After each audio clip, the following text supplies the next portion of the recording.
Jero kondisi terduduk di kursi roda sambil nahan keras sakit di sikilnya karena ditembak polisi.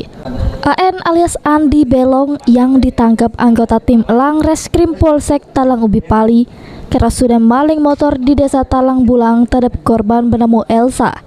Diamankan Polsek Talang Ubi guna dilakukan pemeriksaan. Jero aksinya tersangka sudah maling motor korban yang lagi diparkir di jabur rumah kawannya. Tersangka bongkar kunci kontak make kunci T yang digawanya. Dari pengakuan tersangka waktu beraksi dia cuma dewean. Untuk maling motor, tersangka sudah 2 kali dilakukannya.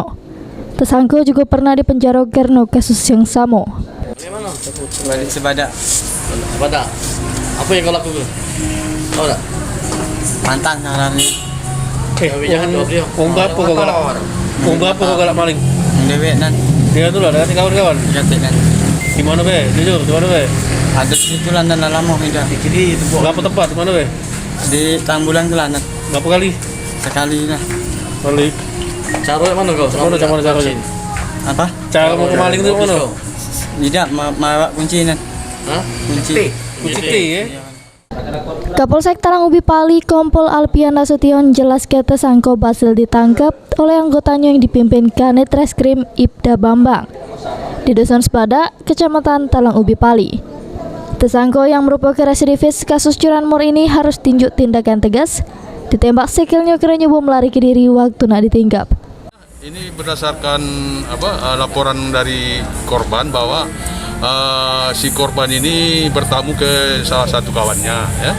Lalu motornya diparkirkan, kemudian rupanya si pelaku ini sudah mengintai, lalu si pelaku ini menggunakan kunci letter T, sehingga motor korban ini diambil oleh si pelaku.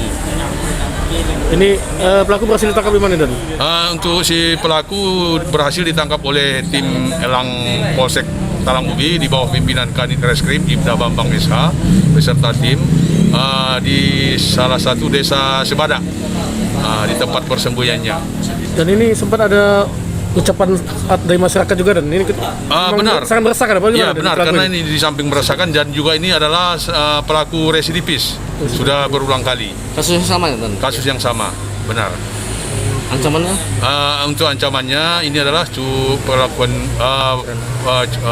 pencurian pemberatan sebagaimana diatur dalam pasal 363.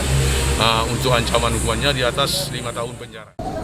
Guna bertanggung jawab ke perbuatannya, tersangka kena jerat pasal 363 KUHP. Sekarang tersangka harus dekam di sel penjara Polsek Talang Ubi Pali. Aji, Pal TV. Saya kemarin, untung saya nggak ikut.